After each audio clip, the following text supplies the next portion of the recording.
I know this seems like an odd time of the year to be doing containers, but I've got something coming up I've got to get prepared for. It's a very early garden show. Have you been to a garden show? They're a lot of fun. You can really see some, well, great ideas for your garden, plus new and interesting plants. So now, several months ahead, I'm trying to get prepared. Before we go any further, I'd like to thank our sponsors. The garden tours are made possible by Gilbert H. Wild & Son, who've been growing beautiful perennials since 1885. First Community Bank, whose heart is in the community, as well as Sunpatiens, SuperCal Petunias, and Dragon's Breath Celosia, and Crystal Bridges, Museum of American Art. Check out my website to learn more about the brands we love.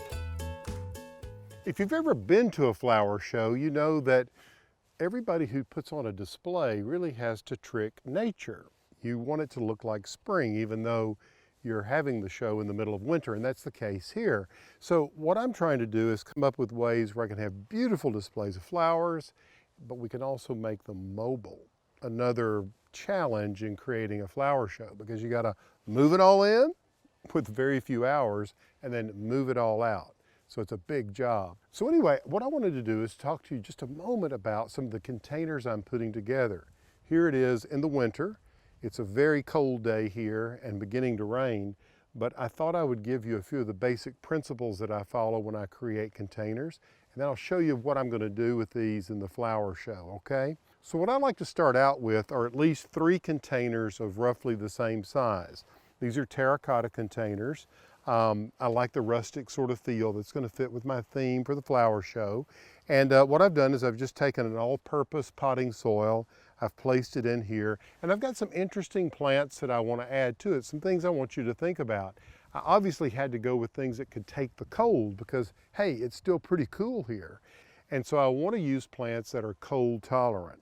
So what we're going to do is we're going to start with one that you may not know. This is one that's been around since, well, Victorian times. The Victorians loved it. This is a wallflower. Now, we all know wallflowers, right? That person that shifts to the wall anytime there's a social gathering going on. Well, there's actually a plant called a wallflower, and this is it. Ericium is its name, its botanical name, and this one is just beginning to come into flower. So you're just getting a little peek as to what this plant can do. Now, you go, is this cold hardy? Actually, it is pretty cold hardy. It can go down to, well, freezing and a little below.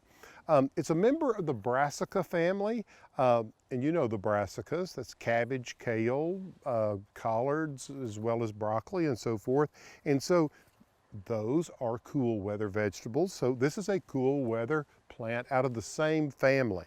So I love this color. And this particular one is called Sun-Kissed. And I think it has a beautiful sort of pink theme to it in terms of its color.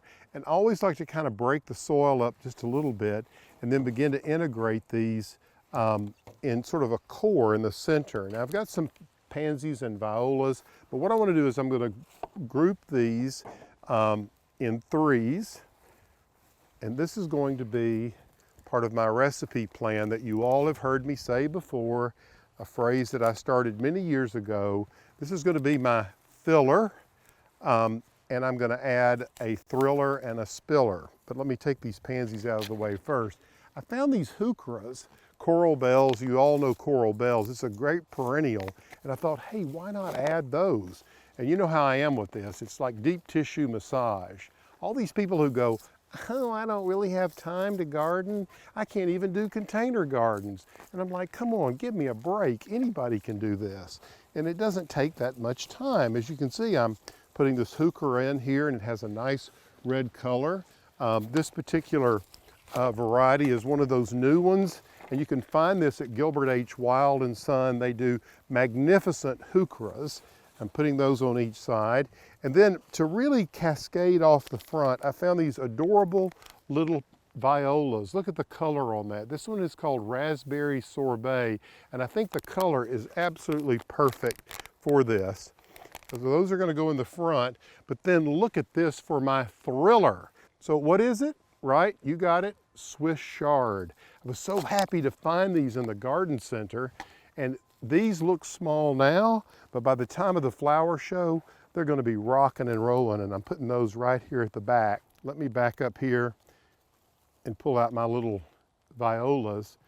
These, what I'd like to do is always pinch off any dead blooms, any seeds. If it's root bound like this, just gently tear into it. As I said, or I always say, this is just deep tissue massage for the plant. And those are going to go right along the edge, and they're going to spill over the edge like this. So you can see how the color echoes are working here. I've got a few more of these little violas to go across the front, completely root bound, but once you release them and you use a good potting soil and then add a little fertilizer to them, and I've got an organic fertilizer here. You know me, I like everything organic. I'm just going to gently work that around these plants. And at the back, I'll be adding some more of this Swiss chard. And they look small now. What I do is just pick off any of the damaged leaves, pull it out. Again, give it a tear. And then I use these across the back. And I think if you look at this leaf color, I'm going to pinch a leaf off here just so you can see how these reds and the soft pinks of this wallflower are going to work together to make this a spectacular container. Now, one of the things I've done in the past that you might want to think about is I will leave a space in the middle where I can take a 6-inch pot of forest pink tulips and I can drop those right in the middle, and I can have tulips coming out of there. A little trick I learned a long time ago when doing these flower shows. Now, one last thing, and this is something for you to think about for your garden. You can bring these 3 containers together like this. So envision these 2 this close together, this one here, leave a little edge here with your planting, and in this space you can set a 4th container and have something spilling out of it. Makes a really, really spectacular display. I'll feed these about once a week with a very dilute solution of an all-purpose fertilizer, organic of course. I will keep them just above freezing. That 45-degree range is ideal. I'm going to put them under a hoop of plastic, and these will continue to grow because all of these plants will respond to low light. So I'm having to work with a very limited color palette and a very limited number of plants. Plants that will take low light, plants that take cool temperatures, but I think it's going to come off beautiful. Hey, if you like these ideas, make sure you like the video, and more than that, join my YouTube channel. And remember, I send out a newsletter every Friday. Just go to my website, pallensmith.com, and sign up for the newsletter. And let's stay in touch, all right? Happy gardening.